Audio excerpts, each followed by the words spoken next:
कैसे पता चलेगा कि हार्ट का पेशेंट है? How to know he is a heart patient? Very simple. जब आप चलते हैं थकान महसूस करते हैं, जब आप चलते हैं तो एंजाइना पेन होता है यहाँ पे, जब आप सामान उठाते हैं सीढ़ियों पे चढ़ते हैं तो आपको फिर पेन होता है, ठीक है ना, अनईजीनेस लगता है, यानी कि आपकी हार्ट उतना साथ नहीं दे रही है। ये हो गई हार्ट की प्रॉब्लम।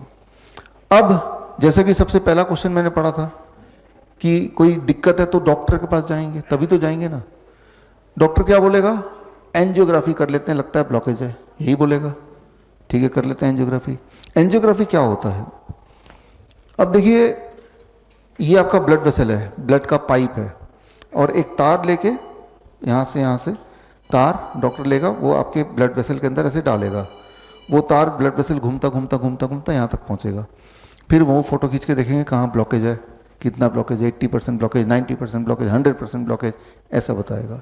लेकिन जब तार पूरे बॉडी में जाएगा तो ये तार आपके ब्लड वेसल के अंदर एक पार्ट को चीरता हुआ, चोट पहुंचाता हुआ, तोड़ता फोड़ता हुआ जाएगा। और अंदर ब्लड वेसल जा रहा है तो कहीं कहीं छोटे छोटे ब्लॉकेज है, उसको भी तोड़ता हुआ जाएगा। आपके ब्लड वेसल में कहीं कहीं छोटे छोटे ब्लॉकेज होंगे ही, लेकिन वो तार जब जाएगा तो उन ब्लॉकेज को तोड़ता हुआ जाएगा। जो कि ब्लॉकेज वहाँ चिपका हुआ था वो निकल जाएगा। निकल के कहाँ गिरेगा? ब्लड वेसल के अंदर ही घूमेगा ना, सर्कुलेशन में।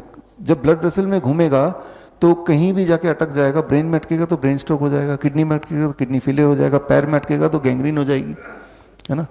तो मैं ये बोलना चाह रहा हूँ कि एंजियोग्राम कराने से ब्रेन स्ट्रोक का खतरा बढ़ जाता है, किडनी फेलियर का खतरा बढ़ जाता है, गैंग्रीन का खतरा बढ़ जाता है। इसीलिए एंजियोग्राम मत कराओ, कराना नहीं। और एंजियोग्राम जब भी कराएंगे उसके बाद अगला सेंटेंस डॉक्टर बोलेगा एंजियोप्लास्टी करा लो। पहले नहीं बताएगा, बोलेगा अभी एंजियोप्लास्टी कर देते हैं, और घबराए हुए रहते हैं तो आप भी एंजियोप्लास्टी, क्योंकि वो 90% ब्लॉकेज आ गया। तो करना क्या होगा?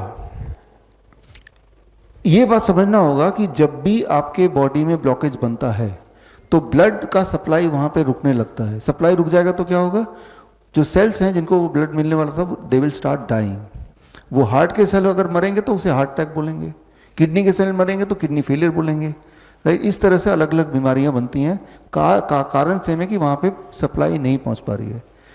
लेकिन बहुत ही इंटरेस्टिंग बात, जिस प्रकार आपके कार में एक 5वीं व्हील होती है, स्टेपनी, और कभी अगर एक पहिया पंचर हो जाता तो आप क्या करते हैं? वो 5वां वाले को फिट कर देते हैं ताकि गाड़ी आगे बढ़ जाए। ठीक उसी प्रकार आपके बॉडी में कुदरती गॉड ने हजारों स्टेपनी लगा रखे, हजारों ब्लड वेसल छुपा के रखे हुए हैं, जो कि नॉन फंक्शनिंग ब्लड वेसल है। जैसे स्टेपनी नॉन फंक्शनिंग है, राइट। तो लेकिन जब भी कभी किसी की ब्लॉकेज होती है तो बॉडी क्या करता है? वो नॉन फंक्शनिंग स्टेपनी को खोल देता है, जिसे मेडिकली बोलते हैं कोलेट्रल आर्टरीज। कोलेट्रल आर्टरी खुल जाएगा तो जो ब्लॉकेज जहां पे, वो ब्लॉकेज वहीं रहेगा, लेकिन ब्लड नए वाले आर्टरी से वहां पहुंच जाएगा। तो सारा खेल क्या है कि कोलेट्रल आर्टरी खुल जाए।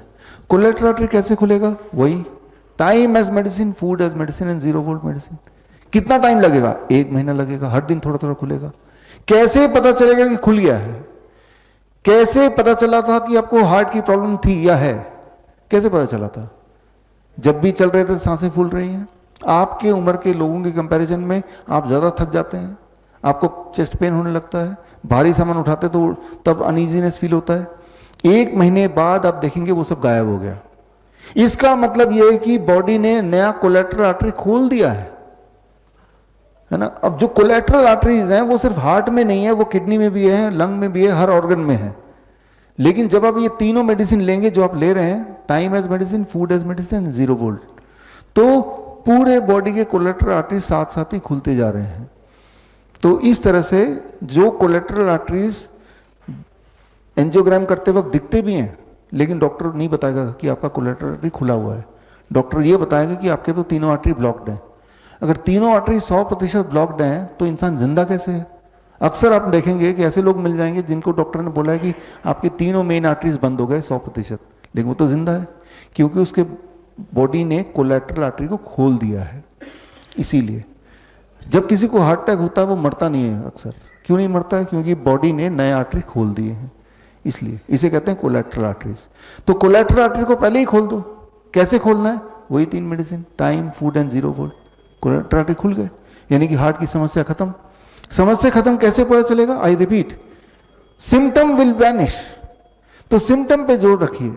जिनका बीपी ज्यादा बढ़ गया, मान लो एक पाइप है, पानी का पाइप इमेजिन कीजिए, पानी का पाइप है और उस पाइप को जब पकड़ लेंगे आप, जोर से दबाएंगे तो पानी का प्रेशर बढ़ेगा कि घटेगा? है ना? जितना डायमीटर को घटाते जाएंगे उतना पानी का प्रेशर बढ़ता जाएगा। ठीक उसी तरह से आपका ब्लड वेसल है, ब्लड वेसल में जब ब्लॉकेज होता जाता है तो उसका डायमीटर क्या होगा? तो ब्लड प्रेशर क्या होगा? बढ़ेगा ना। लेकिन जब नए आर्टरी खुल जाएंगे तो ब्लड नए रास्ते से पास होगा तो ब्लड प्रेशर घट जाएगा। यानी कि 1 महीने के अंदर आप देखेंगे कि ब्लड प्रेशर नॉर्मल हो गया। 1 महीना छोड़िए, 3 दिन में नॉर्मल हो जाएगा। कल आप में से जितने लोग ब्लड प्रेशर की दवाई ले रहे हैं, कल तक मैं उम्मीद करता हूं उनमें से काफी लोगों का ब्लड प्रेशर घट जाएगा बिना दवाई के। यानी कि कोलेटरल आर्टरी खुल चुके। तो कोलेटरल आर्टरी तो है ही ऑलरेडी, खुलने में ज्यादा टाइम नहीं लगता। स्टेपनी तो ऑलरेडी है, सिर्फ पानी से आपने खोला, स्टेपनी आ गया हाथ में। तो कोलेटरल आर्टरीज खोलने के लिए जो टूल है, वो टूल क्या है? Time as medicine, food as medicine and 0 volt medicine. इस तरह से आप अपने आप को ठीक कर सकते हैं। बड़ी से बड़ी बीमारी का आसान से आसान इलाज घर बैठे ही हो सकता है। अधिक जानकारी के लिए कांटेक्ट करें nearest doctor BRC clinic @ home.